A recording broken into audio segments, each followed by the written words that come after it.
दोस्तों, खाना खाने के बाद उनकी टट्टी कैसे बनती है और हमारा खाना पचता कैसे है? हमारा खाना पच रहा है या सड़ रहा है, कैसे पता करें? जानेंगे सभी सवालों का जवाब आज की इस वीडियो में। दोस्तों, एनर्जी से ही हमारी पूरी बॉडी काम कर पाती है और एनर्जी हमें मिलती है फूड से, और डाइजेस्टिव सिस्टम की मदद से ही हम फूड का एनर्जी में कन्वर्ट कर पाते हैं। हम तो सिर्फ खाना खाते हैं और वॉशरूम जाकर वेस्ट को बॉडी से बाहर निकाल देते हैं, लेकिन खाने से लेकर वॉशरूम जाने तक हमारा डाइजेस्टिव सिस्टम बहुत ही ज्यादा मेहनत करता है। और इस वीडियो में हम यही देखेंगे कि डाइजेस्टिव सिस्टम काम कैसे करता है। डाइजेशन तो खाना खाने से पहले ही शुरू हो जाता है। जब हम खाने के बारे में सोचते हैं तभी हमारे मुंह में पानी आ जाता है। वो पानी नहीं होता है, उसे सलाइवा कहते हैं। जब हम खाना चबाते हैं तब दांत की मदद से हम फूड को छोटे छोटे पीसेस में ब्रेक कर देते हैं और साथ ही खाना और सलाइवा मिक्स हो जाते हैं। हमारे मुंह के अंदर सलाइवरी ग्लैंड्स होते हैं जो सलाइवा बनाते हैं और रिलीज भी करते हैं।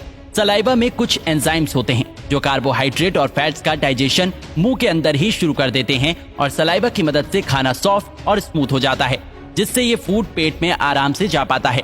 इस चबाए हुए खाने को बोल्स कहते हैं और जुबान बोल्स को गले में ढकेल देती है।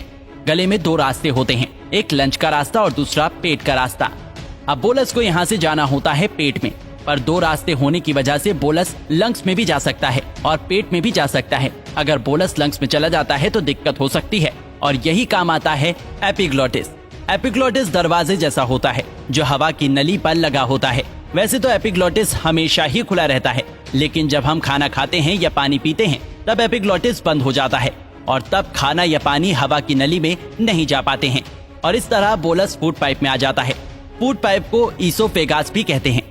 फूड पाइप 25 सेंटीमीटर जितना लंबा होता है और फूड पाइप अंदर से इलास्टिक जैसा होता है और इसी वजह से फूड पाइप बोलस को पेट में ढकेल पाता है और सलाइवा की वजह से बोलस बिना अटके फूड पाइप से आसानी से गुजर पाता है। फूड पाइप के एंड पर कुछ मसल्स लगे होते हैं जो फूड को यानी बोलस को वापस फूड पाइप में जाने से रोकते हैं।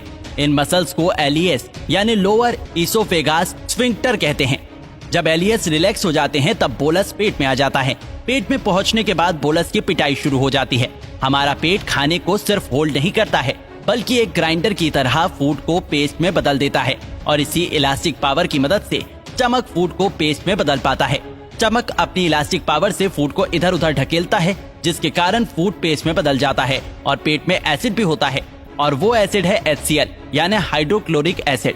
दोस्तों, हाइड्रोक्लोरिक एसिड बहुत ही ज्यादा स्ट्रॉन्ग होता है और पेट के मसल्स को HCl से बचाने के लिए पेट में म्यूकस रिलीज किया जाता है जो HCl को पेट के मसल्स के साथ रिएक्ट करने नहीं देता है। HCl का काम होता है फूड को डाइजेशन के लायक बनाना और दूसरा काम होता है डाइजेस्टिव एंजाइम्स बनाना। HCl के कारण पेप्सिन एंजाइम्स बन पाता है जो प्रोटीन्स को एमिनो एसिड में बदल देता है और फूड में जितने भी बैक्टीरिया होते हैं सभी पेप्सिन्स की वजह से मर जाते हैं और फिर दूसरा एंजाइम्स रिलीज होते हैं जो फैट्स को और कार्बोहाइड्रेट्स को डाइजेस्ट करने लायक बनाते हैं। तो पेट में फूड 6 से 8 घंटे के लिए रहता है और इन 6 से 8 घंटे में फूड लिक्विड में बदल जाता है। इस लिक्विड को काइम कहते हैं।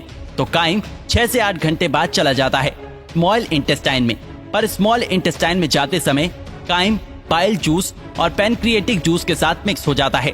बाइल जूस बनता है लिवर में और स्टोर होता है गॉल ब्लैडर में और बाइल जूस फैट्स को ब्रेक करता है। बाइल जूस कलर में ग्रीन होता है, जिसके कारण काइम का कलर भी ग्रीन हो जाता है और पैनक्रिएटिक जूस में अलग अलग एंजाइम्स होते हैं जो कार्बोहाइड्रेट को ग्लूकोज में, प्रोटीन्स को एमिनो एसिड्स में और फैट्स को फैटी एसिड में बदल देते हैं। स्मॉल इंटेस्टाइन 7 मीटर लंबा होता है और पूरे स्मॉल इंटेस्टाइन में अंदर की ओर छोटे छोटे विलाई लगे होते हैं और विलाई की मदद से ही खून में न्यूट्रिएंट्स जा पाते हैं। विलाई में बहुत ही छोटे होल्स होते हैं। इन होल्स में से glucose, amino acids, fatty acids, vitamin, minerals chyme से निकलकर खून में आ जाते हैं और न्यूट्रिएंट खून की मदद से पूरी बॉडी तक पहुंच जाते हैं। तो इस तरह विलाई की मदद से हम फूड से एनर्जी ले पाते हैं।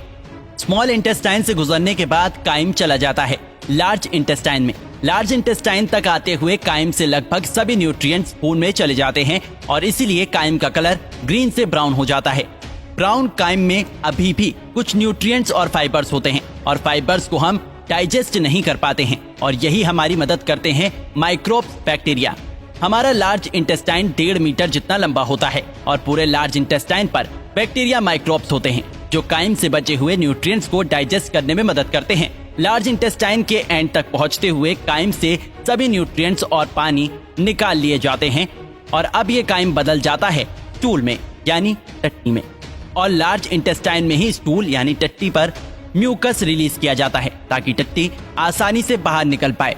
लार्ज इंटेस्टाइन में फूड बहुत ही धीरे डाइजेस्ट होता है और इसलिए लार्ज इंटेस्टाइन में फूड को पूरी तरह डाइजेस्ट होने के लिए 30 से 40 घंटे लगते हैं। फिर 30 से 40 घंटे बाद स्टूल चला जाता है रेक्टम में, जो टट्टी को स्टोर करता है, और जब रेक्टम भर जाता है तब हम वॉशरूम जाकर उसे खाली कर देते हैं। तो इस तरह फूड डाइजेस्ट होकर बाहर निकल जाता है। तो दोस्तों, इस तरह से काम करता है हमारा डाइजेस्टिव सिस्टम। आपको ये वीडियो कैसी लगी हमें नीचे कमेंट करके जरूर बताइएगा, और अगर आपको ये वीडियो अच्छा लगा हो तो इस वीडियो को लाइक करिएगा, शेयर करिएगा ज्यादा से ज्यादा लोगों तक, और ऐसी और भी हेल्दी वीडियोस को यूट्यूब पर देखने के लिए नीचे कमेंट सेक्शन में लिंक दी गई है, जिसके ऊपर क्लिक करके हमारे चैनल को आप सब्सक्राइब करें और बेल आइकन दबाएं ताकि हमारे हर लेटेस्ट वीडियो की अपडेट आपको मिलेगी सबसे पहले। धन्यवाद।